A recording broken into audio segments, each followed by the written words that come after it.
Long ago there lived a prophet named Jonah, to whom the word of the Lord came one day. God said, "Go to the great city of Nineveh and warn its people, for their wickedness has risen before me." But Jonah was afraid and did not want to go to such a cruel and dangerous place. Nineveh was a violent and sinful city, and in his heart Jonah despised its people. So Jonah ran away from the Lord, fleeing in the opposite direction from the city. He hurried down to the busy seaport of Joppa, looking for a way to escape. There he found a ship that was sailing far away to distant Tarshish. Jonah paid the fare and climbed aboard, hoping to flee from the presence of God. The ship raised its sails and set out across the wide open sea. Jonah went down below the deck, lay down, and fell into a deep sleep. But the Lord sent a great wind sweeping down upon the sea. A violent storm arose, fiercer than any the sailors had ever seen.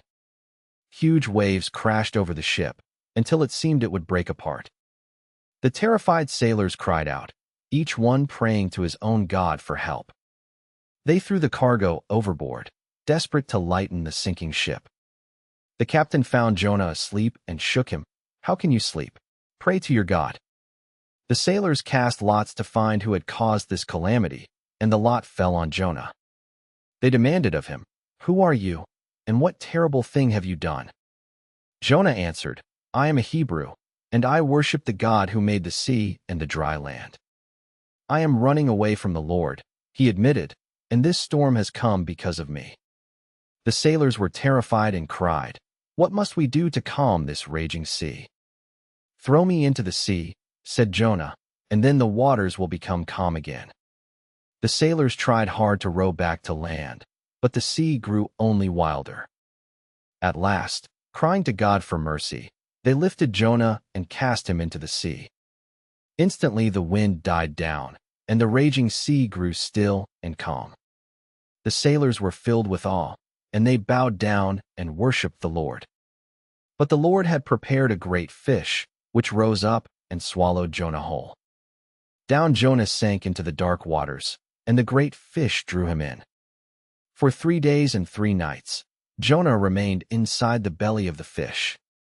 There in the darkness, Jonah finally cried out to God in earnest prayer. "From the depths I called for help," he prayed, "and you heard my voice, O Lord. Though I was cast into the deep, I will look again toward your holy presence." When my life was fading away, I remembered you, and my prayer rose up to you.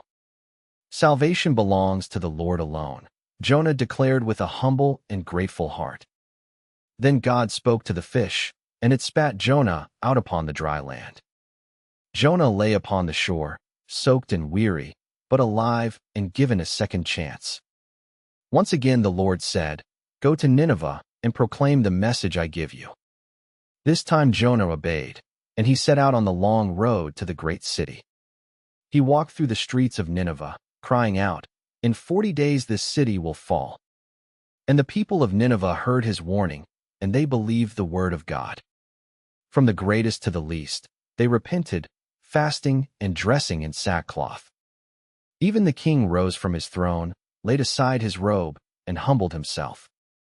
When God saw they had turned from their evil ways, he showed them mercy and spared them. But Jonah was angry that God had spared the city he had despised. So God made a leafy plant grow to shade him, then let it wither to teach him a lesson. "Should I not have compassion on this great city?" God asked, "and so should we, on all people."